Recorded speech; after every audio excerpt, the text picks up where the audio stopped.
name is Melissa McCutcheon. And I'm Jimmy Bradley. I'm one of the school social workers here at Carbondale Community High School. And I am the Restorative Practice Student Support Specialist here at Carbondale Community High School. And today we're going to talk to you all about conflict resolution and communication. So first off, I will talk about conflict. What is a conflict? Conflict is typically defined as a disagreement between individuals or groups of people. So one thing we want to look at is how can we resolve said conflict. So a conflict resolution is going to be when individuals or groups who have conflict, they come together and we meet to try to come to a conclusion in a peaceful way or a peaceful resolution. Possible outcomes that we have when we have conflict resolution are a few things. One, which is my favorite, is actually mediation. Sometimes the big thing is that people don't feel like they're heard. So when you have a mediation, each party gets an opportunity to have a conversation with one another in a controlled environment. That way everyone is heard, has the opportunity to get off their chest or what they're feeling. We can hopefully come to a peaceful resolution. Other potential outcomes of that is that we can have the issue resolved completely. Everybody goes around, saying kumbaya, and everyone's friends. Now, we know that's not always, going to be a possibility. Sometimes the resolution can just be, hey, you know what? I've heard you, you've heard me. Let's just agree to disagree. And that's okay too. But again, we move forward in a peaceful way. And if for some reason we're unable to come up with a resolution between the parties involved, we may do something here at the high school that you guys have heard. It's called a no contact contract. And what that basically means is, hey, I've heard you, you heard me, we disagree, but you know what? We don't think that we should be talking to each other right now. Let's just move on to a cooler heads can prevail. So what we'll do is we'll get that contract together to allow individuals that cool off time, and we can revisit later if we decide that we want to try to come together again and get to a peaceful resolution. And so there are some times when you should seek help resolving a conflict. We know that now you all are high school students. A lot of times you want to take care of things on your own because you are moving into adulthood. But there are times when it's perfectly okay and we want you to seek help resolving a conflict. So this includes when there are a lot of people around.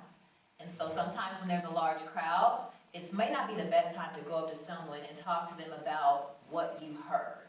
It might be more of a private conversation. Large crowds can cause situations to go differently. And then you end up having a really major conflict that you didn't plan on having in the first place. So that's when we want you to seek adult help. Also, if you think there are rumors going on, where there's a lot of they said, he said, she said, that might also be a time so that you all can get an adult to help you sort some of those things out. So I have a question. We're talking about seeking the adult out. Who are those adults that we can seek out for conflict resolution in the building? There's so many adults that you can seek out for conflict resolution in the building. Mr. Bradley is one of those individuals. He can help you all sort things out. He primarily does that. He has a lot of background in that. We both have a training in helping people to mediate and resolve conflicts. We want everyone to feel safe at the school and to feel like they're wanted and that you have a right to be here. And sometimes when there's a lot of drama going on, it may make you feel like you don't want to be here.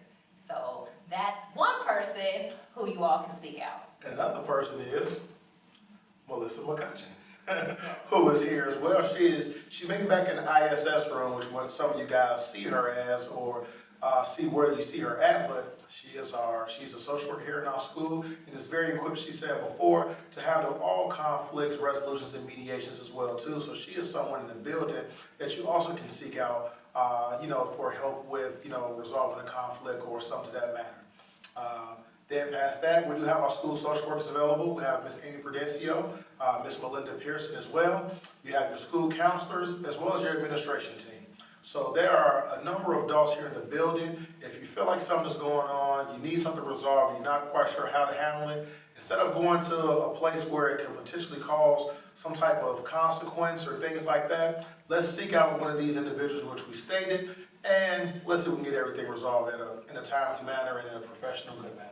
Definitely. And you always have your classroom teachers and their hall monitors, so if you can't get to one of the people we just discussed, go ahead and stop and say, hey, is there any way you can get me to one of the people that we listed? Because we want you all to be productive citizens of society, and this is one step. Another thing is to communicate. Communication is essential in resolving conflicts and really just living in peace. And so sometimes we can always improve our communication. One way that we can work on communication is to really look at the person that we're talking to's body and their posture. Use their face and their body language for cues. Do they seem nervous? Do they seem uncomfortable? Are they calm? Do they seem happy and contented? Or do they seem a little scared? Do they seem like they're getting agitated? Those are indicators that can help us. When we look at someone's face and body for cues, it can help us to know what type of communication we might need to use. Another thing is really listen to the words that a person is saying, the words that are coming out of their mouth, like Chris Tucker said. All right, it's so important because sometimes people are talking to us, but we're just formulating what we're going to say in response. And when we do that, we can't really hear the message that they're trying to tell us. So what Ms. McCutcheon is saying is, right, we don't listen, right, to respond. We listen for understanding. Let's try to understand the other person's point of view and have an active communication in which you guys or individuals can talk about what is actually going on versus just listen to respond to things that you don't like. That's what often happens at times when we have conflict. So just go ahead again, listen for understanding, not just to respond. Yes, so seek first to understand, then to be understood. Another thing is really listening, like planning your words, because sometimes, as Mr. Bradley will always say, it's not what you say, it's how you say it. So sometimes if we can practice how we're going to say something, then we can get the true meaning of what the message to the other person.